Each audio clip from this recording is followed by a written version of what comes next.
like Texas. So Texas had the same district waiver for pretty much the same amount of money, and none of it went to the hospitals from the beginning. It went to community coalitions, much like Rebecca, you have formed, of groups that are funded at under $5 million, but who provide really critical safety net types of services. So the money went from the ground up, and that's where we have to shift.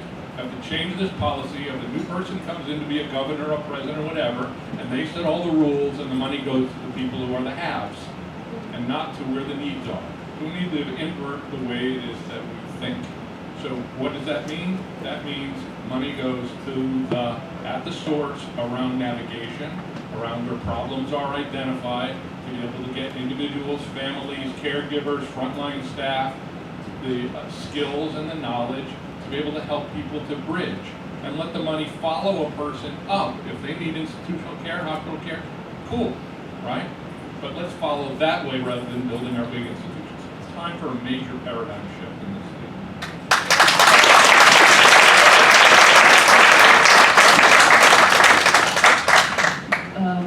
So CDC reports that children between ages of 3 and 17, there are about 15 million who have mental, emotional, and behavior disorders in a given year.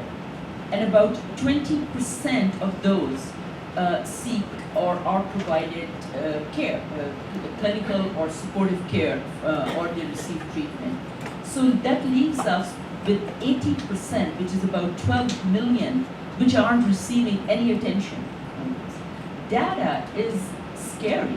Mental health issues it's no myth. So if I get a chance ever, what are a few policy changes or attention that I would advocate for? First of all, to understand, to put resources to understand and determine the trends behind mental illnesses. That's one issue. The other issue is to understand the relevance of social determinants of health, to enable our grassroots stakeholders to address those social determinants of health at a community level. That's where we have to provide funding, provide resources, provide care, and then build it up upwards from there. And so early intervention, resources for early intervention, and empowering grassroots non-for-profit organizations to take care of the social determinants of health at a community level.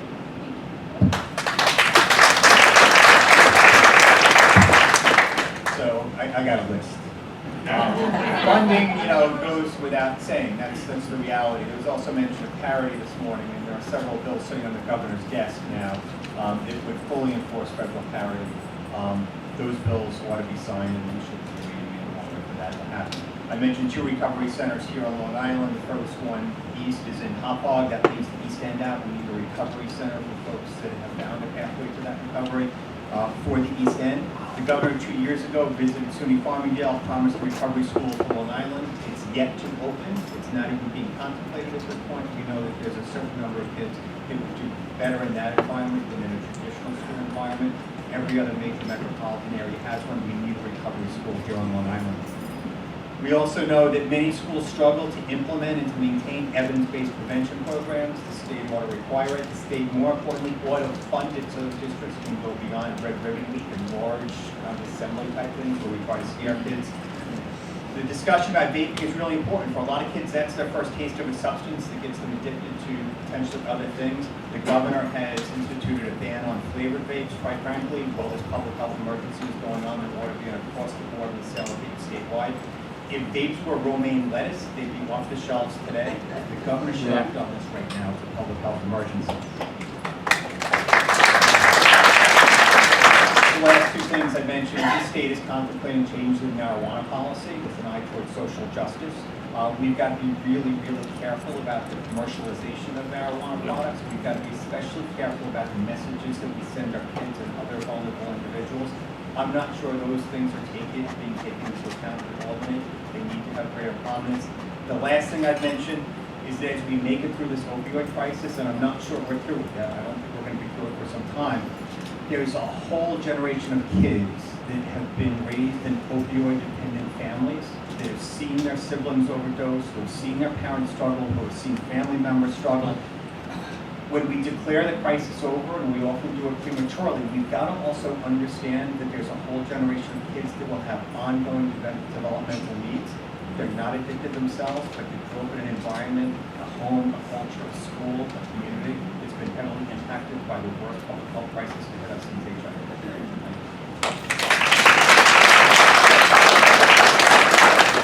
Last question to the panel before I open it up for questions from the audience.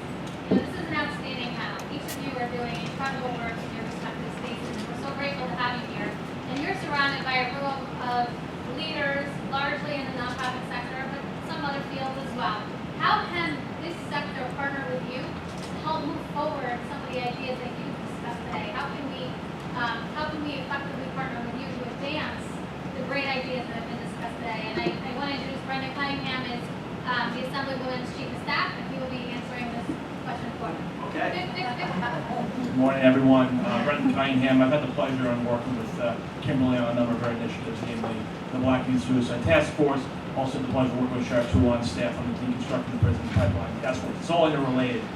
One thing we pride ourselves on, at least as a state legislator at that level, is all of our community events, and we have more than a dozen throughout the year. Our goal is to, one, provide fun things for usually kids or services for seniors, but we like to speak like this. We make sure that we are partnered with our not-for-profit service providers at the local level, because they're the ones doing the work in the trenches, and a lot of times the services are out there, but it's parents who don't know about those services who are there. So it's a two-for-one where it gives the kids a fun thing to do for a couple of hours in the community, and the parents can visit some of their tables, whether it's HWCLI, any of the service providers that are here in this room. That's how we build those bridges. And I was lucky enough to come from a middle-class family, and my parents knew I was one of those kids after 9/11 who personally had that anxiety. My parents knew where those services were, so I could talk to someone and get out in front of them before my anxiety kind of took over myself. A lot of times we don't know that those services are out there, so that's something that we, not just at a policy level, there's no one-size-fits-all formula for mental health, but we try to, at the grassroots level, connect to those services. That's where you have the most immediate impact. Obviously, funding is a huge part of all this, and we recognize that. It takes a local approach, though. It takes a village to bring everyone together. That's something that the Assemblywoman surely knows and works on, and it's a pleasure to help with that. Thanks for letting me be here. I think the biggest thing is to advise us as to what services are out there in particular towns. Not only for those that are formerly incarcerated, but also for their families. We have an opportunity to make a huge impact on individuals that come to visit those that are incarcerated.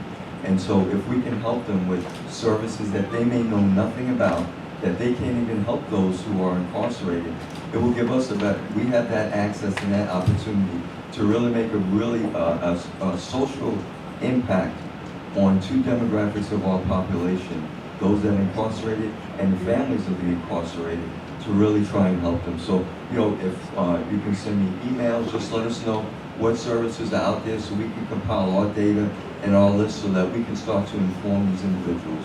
Thank you. And I think I would echo the last two comments. It's really just about building the partnerships. There are a lot of resources out there. Sometimes we can do budgetarily in our schools. But when there are quality resources out there that can support the things we're doing, Sheriff Toole organized these 10 comments, which many of the districts I know have signed up for as a preventive measure in our schools. Those kinds of organizations, schools love to partner with because it enables us to do the quality work at a low cost, but it's meaningful for our kids and it can really make a difference. So any ideas that you all have and can make them more accessible and available to us, we'll be welcoming all of our schools. Thank you. I got a real simple to do, and it's free. Pick up a brochure on your way out, a project called #MentalHealthStrong. Between us, Mental Health Association Nassau, Central Nassau Guidance, we can help you to become a certified mental health first aider. What does that mean? You, your frontline staff, I'm not talking people with letters after their name, all right? Coaches in the community, teachers, security guards, sheriff, our law enforcement, people who are on the front lines of anything in your community. We've done workshops for church groups, for several churches. Become mental health first aid certified so that you can, like I opened with, be a part of having conversations that used to be really uncomfortable and stigmatizing. But if you're properly trained and you practice it 8 hours, you can have really engaging conversations with people who are struggling and help them to get help. It's not always about following people up to try to get them a prescription, right? Many of the mental health conditions that our kids are struggling with are things that support, guidance, information, can help you. It doesn't necessarily always mean a professional intervention. So become mental health first aid certified, get other people to do that as well. Thank you. So we all identify that success is not achieved when the systems are fragmented and when the services are piecemeal. So the non-for-profit organizations which are represented here, you have a very important role to play. I would suggest to reach out to for-profit is another word. So I take that back. But reach out to the religious, non-religious communities, leaders and community centers, and get them around the table and talk about mental health literacy within the community. That is an extremely important thing to understand, and for that, if anybody needs my help, I can reach out or help connect you with certain religious and non-religious organizations where we can start this work of mental health literacy at a grassroots level.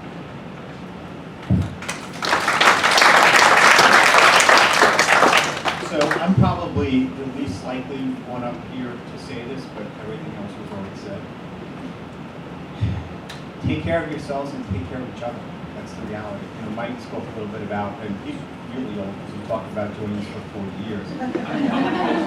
You know, I worry about the next generation that steps up to help our kids and to run the not-for-profits in this room and who are willing to take charge, which means that we're all going to be in this for longer than perhaps we wanted to be.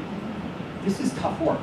It's not getting any easier. The problems are getting more severe. They're deep, and for a lot of us, there's a particular reason that we came into this field. We carry that with us as we do this work, and we like the experience things that bring us right back to that place again and again and again. Our ability to recognize that and to work through that and to process that to make sure that we're tending to our personal lives and tending to our own mental health is really, really important. And every once in a while, check in on one of your peers and make sure they're doing okay too. Thank you.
I think maybe it's more of a comment than a question because so much of the things that are on my mind were answered by all of the individual panelists. I came here representing a not-for-profit organization that traditionally provide services to adults. I serve on their board of directors, but I have a 12-year-old son. And I'm also the PTA president of my school. And it's so interesting and really inspiring to hear, number one, I'm very excited about the Mental Health Strong possibility, because right now I am a volunteer in my community. People make jokes about the PTA and the drama involved, but it's amazing how many heartfelt, dedicated parents approach you with different things that are going on in your community and your school. And so, I feel most definitely inspired to partner politically, to partner professionally, to partner as a community member and leader to sort of try to connect the dots leaving here.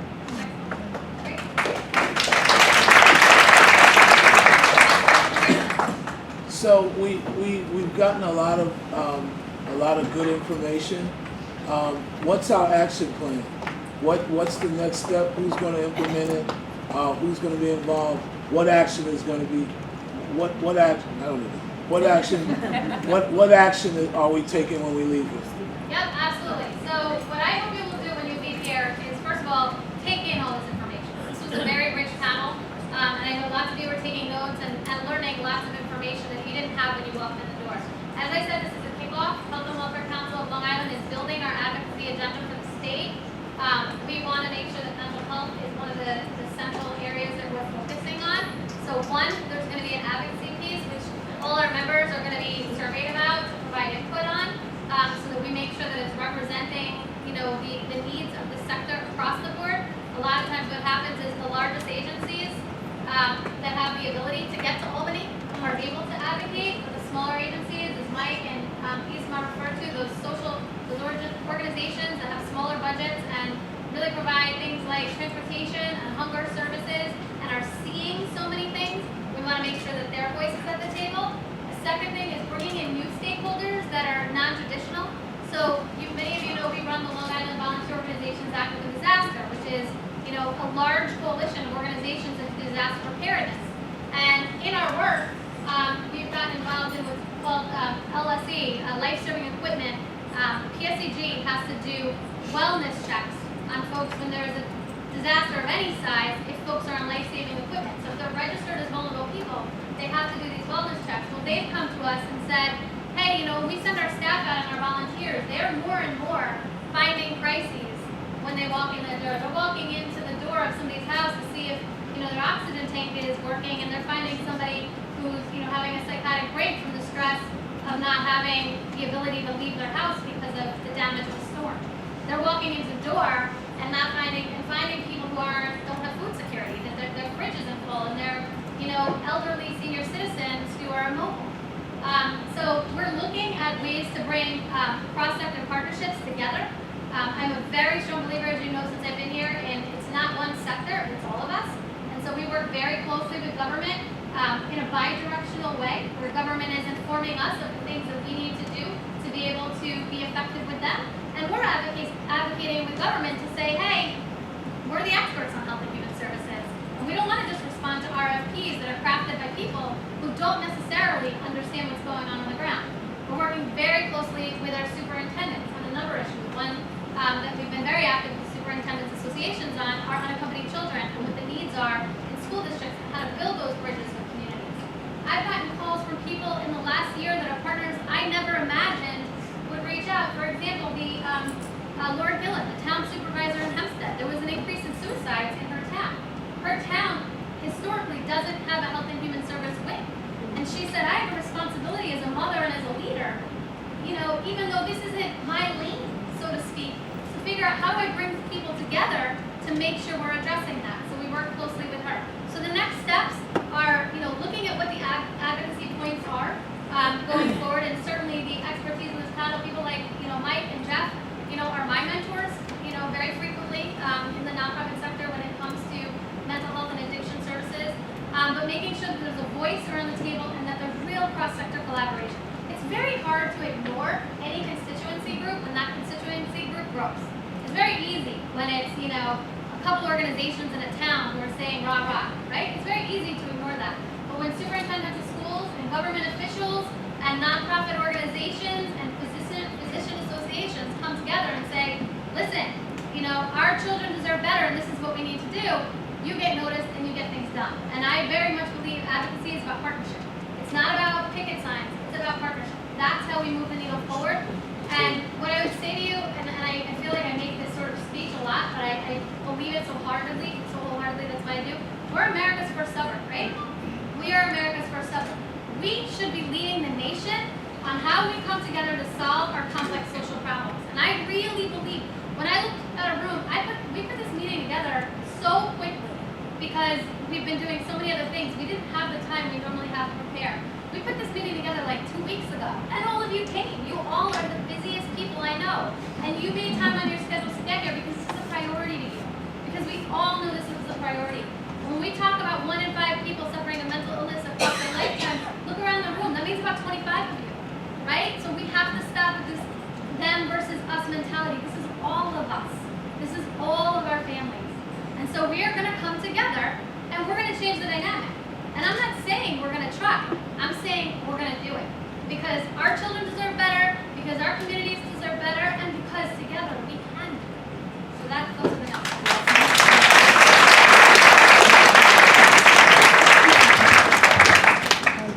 Thank you. I was wondering, I'm with Long Island It's a little Volunteer. hard to you. I'm with Long Island Volunteer Center, and what I notice is the correlation between the persons that are requiring care and the opportunity to get them the fastest way possible. So the front runners, as you were speaking out, Mike, about getting people certified. What about high school guidance counselors, working with superintendents, and working with the health and wellness of the parties that need it the most? Because when you address trying to get a child a psychologist to get medication, who's in a crisis, you're online for weeks, you possibly can get them.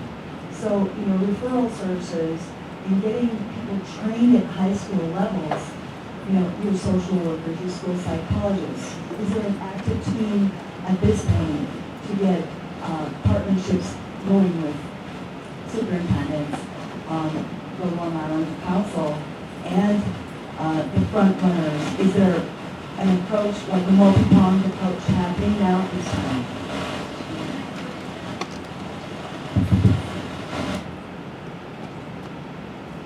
We're going to double team on these. So we've already done, our grant under SAMHSA is for districts that are struggling with potential gang-related behaviors, substance abuse, mental health issues.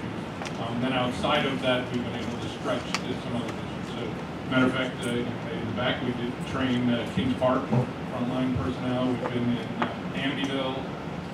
We're starting with Wyandanch, centralized a few of the other districts where we are training frontline personnel. Now, it's not the people with the letters and credentials, although some of them are in the room. We want the security guards. We want the secretaries. We want the people in the guidance office who greet kids before they go to talk to the guidance counselor, and that's been really effective and successful. So the kids feel welcome, understood, validated, not frightened by the first conversation. Coaches, trainers, people like that to be able to have it. So mental health first aid, just to give you a little background, Americans didn't invent it. It came from Australia, now practiced all over the world. Trained almost 1.5 million people. The target nationally is 3 million people within the next 2 years. There's a faculty of some of the brightest minds nationally pulling together a curriculum for 8 hours to make sure that things are explained in a way that lay people can understand and act on to be able to help people to get engaged and move forward. So we're hopeful. Our grant goes on for 2 more years. So does CM Guidance. We also work with MHA Nassau, gets funding for this. We want to train a lot more people. If that's one part of it, I'll let Dr. Masseri talk about some of the mental health literacy stuff that's happening in some of the schools. Before you go, I just want to say our superintendent, our Suffolk County Sheriff is leaves, so I just want to thank him very much.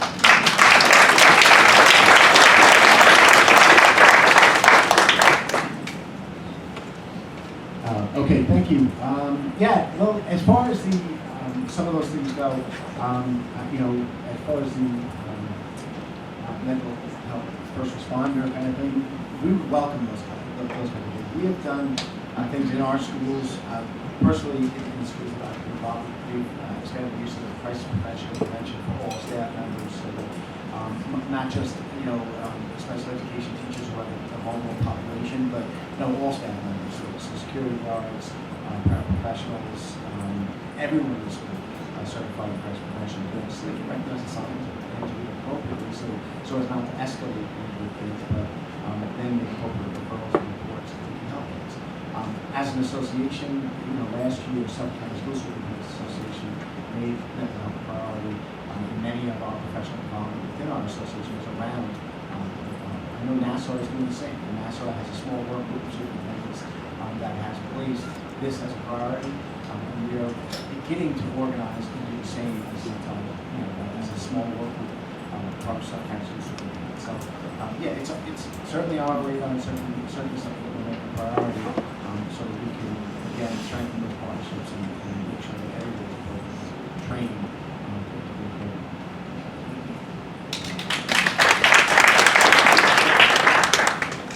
So Rebecca. Is it on? Okay, I'm loud. So, I have grantees in the room, and I am not ashamed to admit that I don't know all your programs. I'm not a specialist in that, and I'm not a specialist in that. I don't know it, so here I am coming in dumb. Right. Is there a directory that we could give the sheriff to say, is this, and they do it, is this, and they do it, and where is that directory? We should all have it, everybody, schools should have it, everybody, all the nonprofits, employees, employers, need that directory. I need to know that this person I'm sending, I should send to Jeffrey, I should send to this, I should send to Dr. Jeffrey. Where should I send? Yep, no, absolutely. And so we are actually in the process of working on that as an organization because it's requested not just from the sheriff but from individual communities and towns. It's definitely something I've done before for specific areas. For example, for domestic violence, looking at what are the programs that different agencies provide, where is their crossover, and where are their unique services. Because a lot of times what ends up happening is directories get created and it says, well, serves families and children, but specialties, there's a lot of work that goes into discovering them, quite frankly. Particularly for small organizations where there isn't that funding, so people don't have robust websites with that information. It requires a lot of surveying and a lot of that work. Yes, we are in the process of creating it. It's something that is very important to have for the region, and it's something we're working on. I would say, though, that it doesn't address the service gaps, because, the sheriff and I have this conversation. You go out east, for example, and into areas where there's, more suburban sprawl, and it's very, very hard for folks to get services. Our organization has actually started expanding our services out east because we learned through our VITA work, which Pat Edwards was here. I'm not sure if she's here anymore, but she, from City, has been a very huge supporter of the VITA work, which is to get people free tax assistance preparation. And as we're doing free tax assistance preparation for people who make up to $55,000 a year, we learned about so many other challenges in their lives and opportunities to screen for food insecurity, for housing insecurity, for domestic, for so many things. So the smaller agencies, it's challenging because a lot of times it takes a lot of work to get that information, but we are working on it. But no matter what we give him, I think Jeff made the point, there's an astounding lack of mental health infrastructure on Long Island. And that isn't something that we can change overnight. That's something that really is going to require the state taking a look at it and thinking about what it means and making a real investment. Yeah, Jeff. Suffolk County, to answer your question. Suffolk County. Our agency, mental health, you go mhaw.org, mental health and for, you can write it out, mentalhealthandwellness.org. You go on it, there's a big blue button that says I need help. You click on that 24/7, it goes to the Suffolk County directory, it goes to a directory of community mental health services that we do our real best to keep up to date. We are in the process of expanding our helpline, right, so that during the day you have a greater chance of not only catching a voice, if you need to speak to a voice, the directory alone you can click to say, I'm looking for services in Lindenhurst, or clinical services, substance abuse services, whatever, click, and you'll get the resource to go. That's available now, and what will be available by the end of the year is staffed at least 9 hours a day, and then we're working toward 24 hours, not a crisis line, but again, to work through the questions like, I don't know what my insurance covers. I certainly can find the clinic here, but what's it going to mean to me financially? What's the best practitioner that I need? So some of those greater, more in-depth conversations we're building the infrastructure for. But to answer your question, the directory is done, there, available 24/7. You can click and find And it. the only thing about That's just health. That's all We're behavioral. talking about affordable housing, the sheriff wants. Then you want United Way. Or Robert's up, there is a, what? 211. 211. 211 So there are gave it to these- you. Good news? Yeah. Okay. There are these different directories, but I do think that there isn't one that's robust that includes all of the different. So Isma made a very important point before about the venue being critical, and please don't produce another bound book. It's a directory. Yes. Look, the reality is, from my phone right here, I can anything under the sun delivered to me while I sit up here, right? Maybe not a new microphone. But I can have anything I need delivered directly to me, and I can find out where to eat, where the car repair. How come I can't do that with Health and Human Services, right? That might be a great thing for a community foundation to fund. Just saying. But that's the reality. We're behind the times. We're talking about producing printed manuals. We're talking about hotlines. We're talking about ways in which young people and young families aren't accessing information anymore. That speaks to Mike's point earlier on, and that, you know, the folks who are impacted by the problems ought to be sitting around the table with us talking about this. I'll never forget years ago, we did a great heroin brochure. I thought it was phenomenal. Sat down a focus group of young people, and they read it like, yeah, it's got my language, it's cool. I thought it was so good. And I it's pretty good, but we read brochures. We would never stop and pick up a brochure. This is nice, but it won't work. I think we need some input from families about what are your challenges in navigating the system, and how do we begin to go to them and push notifications and do geofencing and all the things they do to sell us garbage online. We should be using that to promote health and human services, and we're not. And I think, to Jeff's point, I think, funding is a big piece of it. I mean, we're redoing our website, for example, and we're trying to figure out ways to provide more of that. But quite frankly, we don't have the funding to, do the amount of legwork that it takes. So we have interns working on this. We have, trying to, as we all do, trying to leverage the resources we have, and it's very challenging. And to do it right, to Jeff's point, we really need to be maximizing technological resources. So, I'm with the FCA, and I also happen to be the parent of a student at Oceanside High School who was in the same grade as the young man who was killed. And much has been spoken about the students who just stood there, all these bystanders, and now we know that in